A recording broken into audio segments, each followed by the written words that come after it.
জীবনের প্রতি কোনো অভিযোগ নাই না, ভাইয়া? আমার কোনো অভিযোগ নেই। কারণ ও ১ম যেদিন বিয়ে করে নিয়ে আসি সেদিন আমাকে একটা কথা বলছিল বাসর ঘরে যে, "আমি আজ ৩ দিন পর এক মুঠ ভাত খেয়ে আমি তোমাদের বাসায় আসছি।" সেদিন থেকে আমার ওর প্রতি আরো ভালোবাসা জমে গেছে। মানে আপনার স্ত্রী আপনাকে বাসর ঘরে এই এ কথাটা বলেছিল যে হ্যাঁ, ৩ দিন দিন পরে পর আমি ভাত খাইছি তোমার আজকে। বাড়িতে এসে এক মুঠো ভাত হ্যাঁ, খাইছি। আল্লাহ! সেদিন থেকেই আমি ওকে নিয়ে যে কে বলল কে বলল না এটা দেখার বিষয় আমার নাই। আমি ওকে নিয়ে আমি খুব সুখী আছি। এতে আমার মহা সুখী আমি।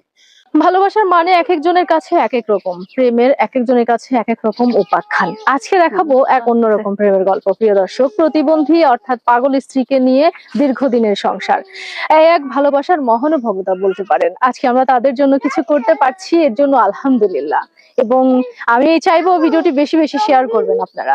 ভাইয়া, আপনি তো একজন সুস্থ সবল এবং স্বাভাবিক মানুষ। হ্যাঁ। কেন একজন প্রতিবন্ধী মেয়েকে বিয়ে করেছেন? আমি ১ম গেছিলাম ওর বাসায় দেখতে যাওয়ার পরে দেখলাম যে ওর বাবা-মা আমার থেকেও গরিব মানুষ। আচ্ছা আচ্ছা। সেও তো একটা মানুষ। আমি বিয়ে করে নিয়ে যেতুল আমি সুখী হতে পারি। তোমাদের কি সমস্যা আছে? তখন বলছে যে, "না তুমি যদি সুখী হতে পারো তাহলে তুমি বিয়ে করতে পারো।" হুম। আল্লাহ দোয়া বিয়ে করার পরে আল্লাহ আমার একটা ছেলে দিল, তারপর আচ্ছা একটা মেয়ে দিছে। আচ্ছা আচ্ছা। এতে নিয়ে আমি খুব সুখী তার আছি। মানে আপনাদের দাম্পত্য জীবনে একটা ছেলে এবং একটা মেয়ে। আমার বিয়ের বয়স ৫ বছর। একজন প্রতিবন্ধী অর্থাৎ পাগল স্ত্রীকে নিয়ে সংসার করা কিন্তু চারটেখানি ব্যাপার না। আপনি যেহেতু সুস্থ স্বাভাবিক হ্যাঁ, একজন মানুষ, কিভাবে মেনে নিয়ে কিভাবে সবকিছু আল্লাহ ঠিক করে আমাকে অনেক রেখেছেন? ধৈর্যশীল দিছে। আমি আল্লাহর কাছে অনেক করি যে আল্লাহ আমাকে যেন আরো ধৈর্য দেয়। এর মতন মানসিক আমি যদি পাইলে করে যদি আমি চলতে পারি এইতে আমি খুব কখনো মনে হয় না যে না আমার কিচ্ছু মনে হয় না। মানুষ একটা কথা বলল যে তোমার বউ এরকম ওরকম। ভালো কথা। আমার বউ আমার। আমি ভাত দেবো, আমি কাপড় দেবো সম্পূর্ণ কিছু আমি। আমি ওই পড়ার কথা আমি শুনি না।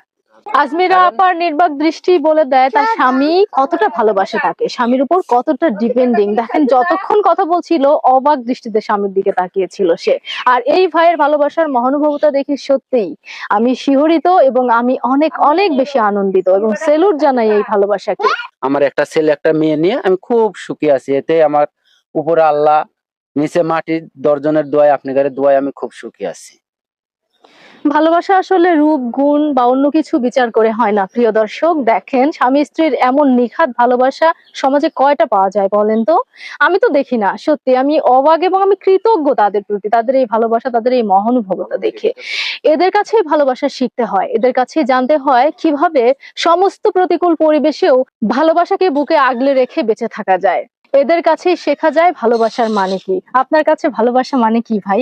ভালোবাসা মানে একটা মানুষের জীবনে অনেক কিছুই আসে, অনেক ভুল ভ্রান্তি হয়, সেটা নিজেকে মেনে নিয়ে চলতে হবে। এই জন্য আমি একে ভালোবাসি, আমি বিয়ে করে নিয়ে চলে আসছি। আপনি কি আপনার স্বামীকে পেয়ে খুশি? হ্যাঁ, হ্যাঁ, খুব খুশি। কতটুকু খুশি? অনেক, অনেক খুশি। এতটুকু না এতটুকু? অনেক, অনেক খুশি। অনেক অনেক। হ্যাঁ। বেসিক্যালি কি করেন?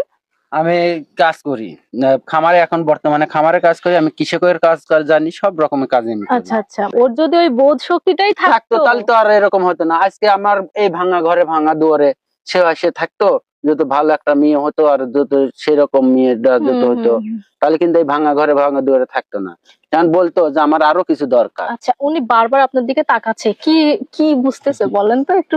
উনি ওনার সাথে একটু কথা বলেন তো। মানে চোখে হারাচ্ছে স্বামীকে না? বারবার তাকাচ্ছে। মানে আমি যতবার দেখছি ততবার তাকাচ্ছেন। খুব ভালোবাসেন না? যাক, আলহামদুলিল্লাহ।